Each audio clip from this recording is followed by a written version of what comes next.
السلام عليكم ورحمة الله وبركاته. اللهم صل وسلم وبارك على سيدنا محمد وعلى أهله وأصحابه أجمعين.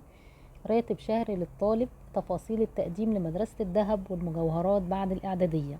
قبل ما نعرف الخبر ما ننساش اللايك اللي تحت الفيديو والاشتراك في القناة وتفعيل الجرس عشان كل جديد يوصلكم بإذن الله.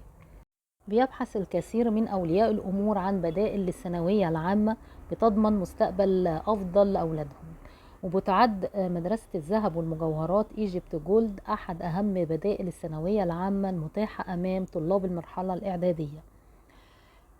وعنوان مدرسة الذهب بيقع في الحي الصناعي بمدينة العبور، وتقوم على تدريب الطلاب على صناعة الحلي والمجوهرات لإعداد خريجين للعمل بالسوق المحلي والدولي بمجال تكنولوجيا صناعة الحلي والمجوهرات.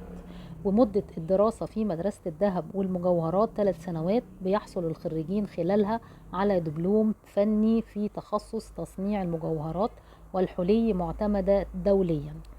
وبيتكون المنهج الدراسي في مدرسة الذهب والمجوهرات من العلوم الأساسية والثقافية والفنية في مجال التخصص لمدة 2 يوم في الأسبوع، والتدريب العملي داخل المصانع والشركات 3 أيام في الأسبوع.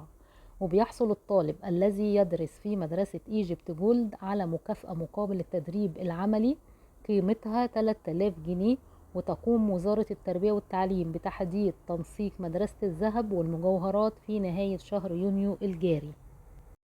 وتنسيق مدرسة الذهب والمجوهرات لم يتم تحديد تنسيق مدرسة الذهب والمجوهرات لهذا العام، ويتوقع أن يكون ما بين 240 أو 260 درجة عادية. شروط التقديم في مدرسة الذهب والمجوهرات: حددت الوزارة شروط القبول في مدرسة الذهب والمجوهرات في 2023، وهي أن يحصل الطالب على الحد الأدنى للقبول في المدرسة وفقا للتنسيق ألا يزيد سن الطالب المتقدم إلى مدرسة الذهب والمجوهرات عن 18 عام، وأن يمتحن الطالب المتقدم للالتحاق بمدرسة الذهب والمجوهرات في اختبارات اللغة العربية والإنجليزية والمقابلات الشخصية. أن يكون الطالب من سكان القاهرة الكبرى، القاهرة، الجيزة، اليوبية. أن يكون الطالب المتقدم لمدرسة ايجيبت جولد لائق طبيا، وأن يكون الطالب مصري الجنسية، وأن يكون الطالب حاصل على شهادة إتمام مرحلة التعليم الأساسي اللي هي الإعدادية. الأوراق المطلوبة للتقديم في مدرسة ايجيبت جولد: رقم 1، ملف التقديم يضم صورة من شهادة إتمام مرحلة التعليم الأساسي الإعدادية العامة. رقم 2، بيان نجاح معتمد من الإدارة التعليمية التابع لها للمتقدم إلى مدرسة الذهب في العبور. رقم 3، صورة شهادة الميلاد بالإضافة إلى شهادة طبية معتمدة من التأمين الصحي للطلاب. رقم 4، عدد 2 صورة شخصية حديثة للطالب المتقدم لمدرسة الذهب والمجوهرات في العبور. رقم 5، طلب التحاق بالمدرسة بعد استيفائه وصورة بطاقة الأب والأم.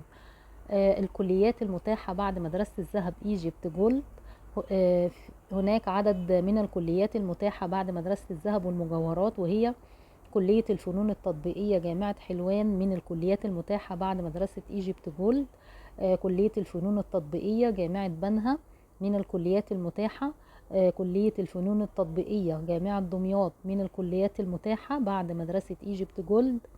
هناك عدد من الكليات المتاحة بعد مدرسة الذهب والمجوهرات في عدد من الجامعات الخاصة، وهي جامعة بدر، جامعة 6 أكتوبر، المعهد العالي للفنون التطبيقية ب6 أكتوبر، والمعهد العالي للفنون التطبيقية بالتجمع الخامس. دي كانت أخبارنا النهاردة. ما ننساش اللايك اللي تحت الفيديو والاشتراك في القناة وتفعيل الجرس عشان كل جديد أجيبه لكم بإذن الله، ومع السلامة.